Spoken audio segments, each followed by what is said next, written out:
Guys, നമുക്കിന്ന് ഒരു നാടൻ മാംഗോ അച്ചാർ ഉണ്ടാക്കി നോക്കാം.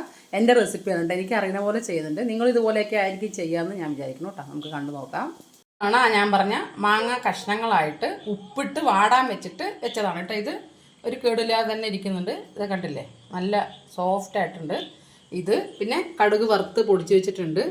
വെളുത്തുള്ളി ഒരു 10-15 ഉള്ളൂ കേട്ടോ. പിന്നെ കുറച്ച് ഇഞ്ചി, പിന്നെ ഉലുവ പൊടിച്ച് വെച്ചിട്ടുണ്ട്. പിന്നെ കായം, മുളക് പൊടിയാണ് നമ്മൾ യൂസ് ചെയ്യണത്. നല്ലെണ്ണ, പിന്നെ വിനാഗിറും. ഇതെല്ലാം കൂടെ ഒഴിച്ചിട്ട് അച്ചാറുണ്ടാക്കിയതിന് ശേഷം നമുക്ക് ബാക്കി കാണാം.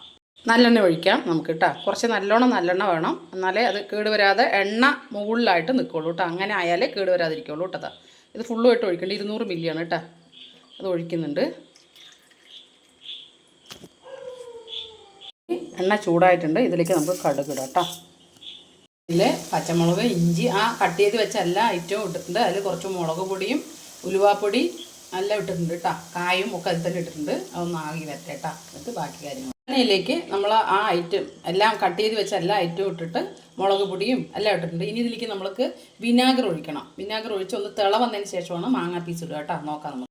വിനാഗിർ ഒഴിച്ച് തിളച്ചു. ഇതിലേക്ക് നമ്മൾ പീസുകളാക്കി വെച്ചിട്ടുള്ള മാങ്ങ കഷ്ണങ്ങൾ ഇടണം കേട്ടോ. അത് ഇടുകയാണ്.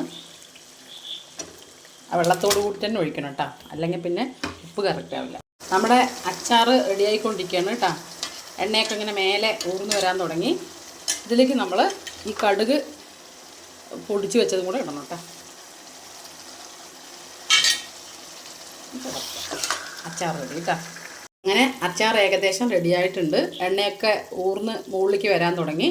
അപ്പോൾ ഇതിനെ ചൂടാറിയ ശേഷം, ഈ സാധനം ചൂടാറിയതിന് ശേഷം ഒരു പ്ലാസ്റ്റിക് ബോട്ടിലോ അല്ലെങ്കിൽ ചില്ല് കുപ്പിയിലോ ആക്കി അടച്ച് പുറത്ത് തന്നെ വെച്ച് നമുക്ക് 2 വർഷത്തോളം ഉപയോഗിക്കാം. കേടുവരാതെ തന്നെ ഇരിക്കും കേട്ടോ. ഇതാണ് എൻ്റെ അച്ചാർ. നിങ്ങൾക്ക് ഇഷ്ടപ്പെട്ടെങ്കിൽ സബ്സ്ക്രൈബ് ചെയ്യാൻ മറക്കരുത്. ബൈ.